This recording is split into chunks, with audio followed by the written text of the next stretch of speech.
Tom Foreman, thank you so much. And joining me now is the governor of Guam, Republican Eddie Calvo.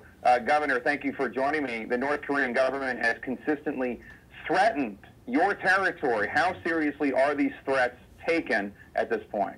Yeah, buenas and hafide. Good morning from Guam, and good evening to you folks there, Jake. Obviously, we have gotten assurances from the Defense Department and Homeland Security in regards to the safety measures, but there is concern from this administration as well as the people of Guam. If you were to take a look at a map, Korea, the Korean Peninsula, is about 3 hours flying time from Guam. It's about halfway the distance it is from Guam to Hawaii.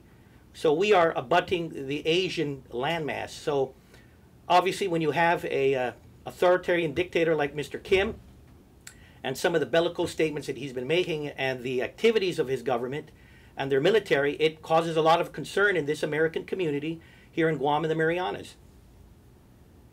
So Governor Calvo, you have been told, I'm sure, that U.S. missile defense systems, the ones that are in place right now, will protect Guam.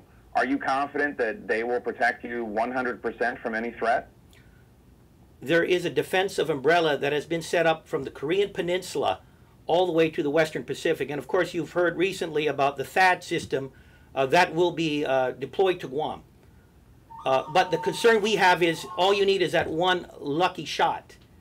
And that one lucky shot from a North Korean missile could do a lot of damage to our island home. A little history for Guam, by the way. The Mariana Islands and Guam are the only American soil in this part of the international date line. It's Friday. We are the only American territory, organized community that has been invaded and occupied by a foreign force since the War of 1812. And that occurred in 1941. And so there is first-person and second-hand accounts of what happens when America lets down in their vigilance and American land and American people are not protected. So we are deeply concerned. Lastly, Mr. Governor, there are reports of people in Guam stocking canned goods, keeping windows closed, all in preparation for a possible attack. Is that what you're hearing as well? Are those measures that everyone in Guam should be taking, or is this just anecdotes? That may be just anecdotes. We do know that in Guam, because we are in Typhoon Alley, we have a population, and we have a fairly experienced Homeland Security and civil defense agencies that deals with emergencies such as typhoons. So with that, there are folks that may be taking precautions that you would take as a result of a typhoon scare.